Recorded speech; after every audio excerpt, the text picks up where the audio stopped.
Magandang gabi. Ako po si Mark Lester Liran. Ito po ang aking daily devotion. Jesus Counterattack na tinalakay ni Pastor Russell Ocampo sa Day 365 Daily Devotion.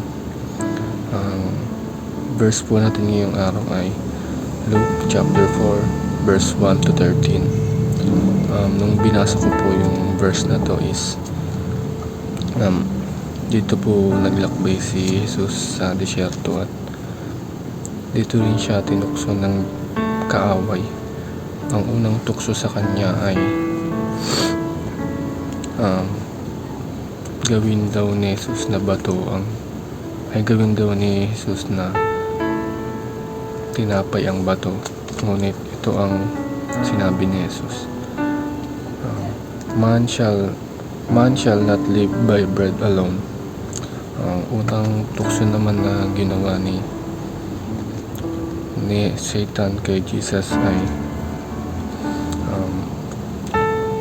kung sasamba daw si Jesus kay Satan ay mapapasa kanya ang lahat ng mga kaharian na ito.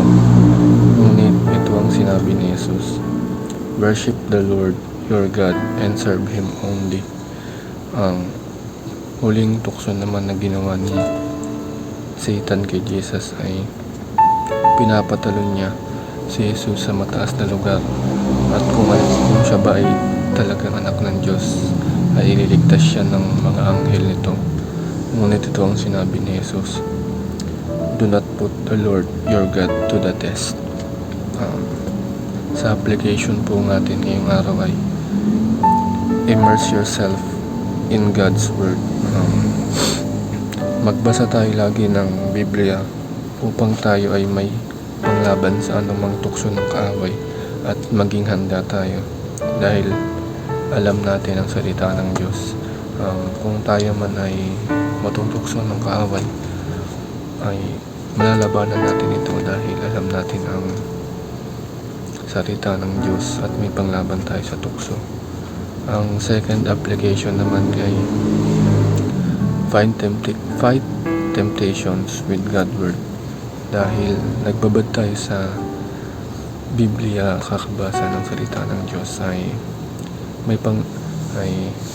alam na natin ang mga panglaban sa tukso at malalabanan natin ang tukso gamit ang salita ng Diyos, at lagi tayo magtitiwala sa salita ng Diyos. Final application natin ay trust in God's Word for success. Tayo ay magtiwala sa salita ng Diyos dahil hindi niya tayo ipapahamak. Kapag tayo ay nagtiwala sa Panginoon ay tayo ay magtatagumpay sa lahat ng tayo ay magtatagumpay sa lahat ng mga pinagsusumikapan natin. Ang realization ko ngayon sa devotion ay wag tayong magpapadala sa tukso. Labanan natin ito gamit ang salita ng Diyos. At kung tayo man ay matutukso ay wag natin itong labanan. Iwasan natin ito kung maaari dahil tayo ay mga anak ng Diyos. Yun lamang po. Salamat.